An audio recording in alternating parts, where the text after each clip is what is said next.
are here in Jinja. There is a congestion in the dormitories.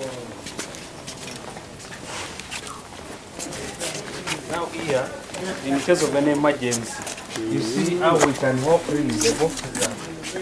The place is too congested. There's no way someone can escape because now the boxes are there. These are just Renovation of the old school. I also don't see ramps for students with special needs, and yet I'm sure they have students with special needs. I don't see any ramp in the whole compound. The structures do not cater for them. Even the toilets that I observed do not have any provision for learners with special needs. So there is a need to provide some provision when they are constructing. For example, the toilets, they should have improvised at least for learners who use wheelchairs, basically those with special needs. Okay. And then I want to recommend this dormitory to be occupied by students. But even the wires are out. We have even found out the flat iron in the socket, so it is very dangerous. But most schools are like this, especially Moroto. And what I've found out in the findings that we have seen here, the place is too congested, and it cannot allow for any emergency.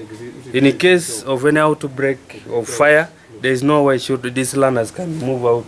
These students, even these doors, they are being closed like that one, and the boxes are just all over, and the beds are too squeezed.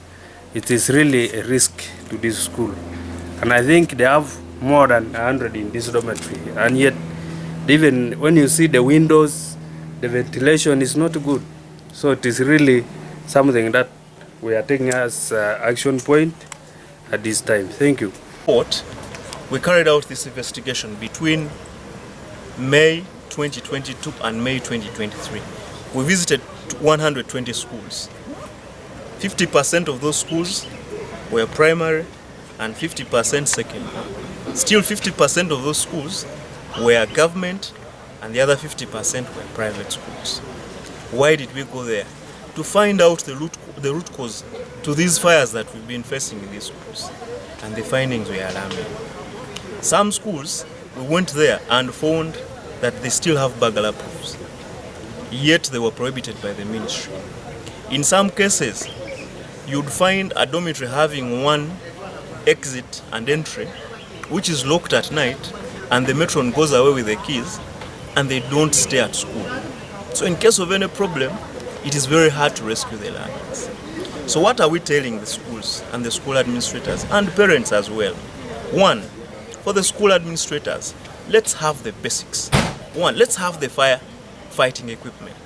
Let's have the fire extinguishers. Let's have water hydrants. For the parents, before you take your child to a certain school, have you gone to the dormitory? Do you know the capacity of the dormitory? Do you know where your son or daughter is sleeping? Be interested. For the communities around the schools. Education officer of PMM, and today we are here in Jinja, and we're on a field visit observing the minimum standards in dormitories, and we visited one of the schools in Jinja, and observations we have made is one, there is a congestion in the dormitories, and we've also observed that in case of any disaster or any eventuality that will come in, it will not be easy for the students to run out of the dormitory. We've also observed that the windows will not give that free exit for the students. We've also observed there is a lot of clothes hung all over, and you know these clothes can also breed mosquitoes, and tomorrow you can end up having students falling sick and then missing out lectures and what.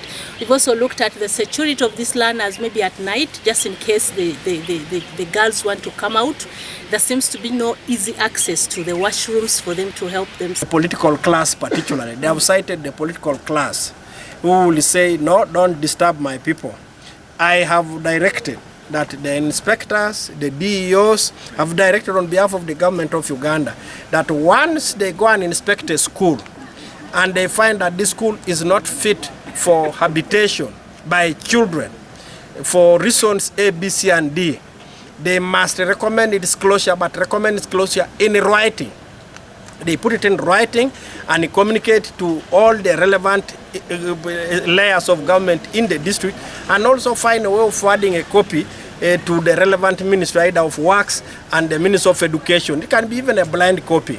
And once anybody attempts to stop them from taking a professional position, I have also insisted that the inspectors of schools should request, say, like a chairman, LC5, if he's the one stopping, or chief administrative officer, or request that person to put it in writing. That is, sir, I respect your opinion, but kindly put it in writing. I assessed this school and I found the buildings are wanting, and I have recommended it for closure, but you are insisting that it should remain open. Kindly put it in writing. And that is good, because it helps us now, the different layers of government, to know what interventions we can make. And in the event that between the time we make interventions and some emergency, some disaster happens, then it will be very easy for us to take on the person who blocked the professional directive that had been given, say, by the inspector of school. So that's the first thing.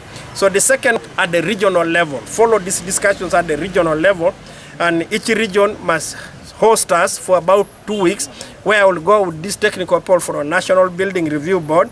Then I want to bring on board fully the Minister of Internal Affairs.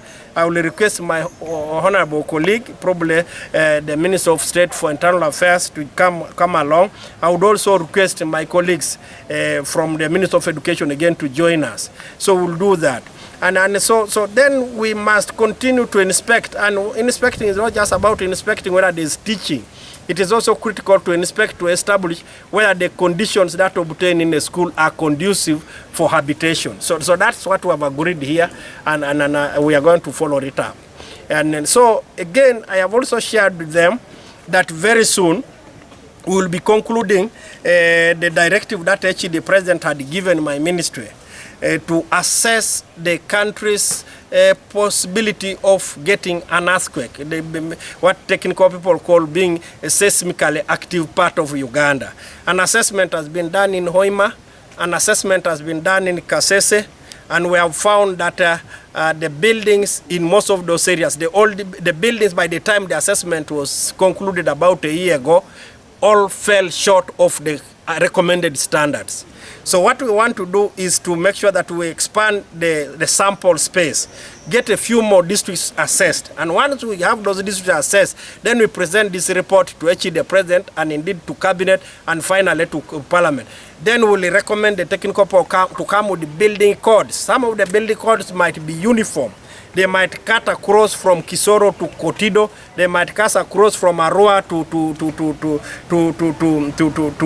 Bukwo.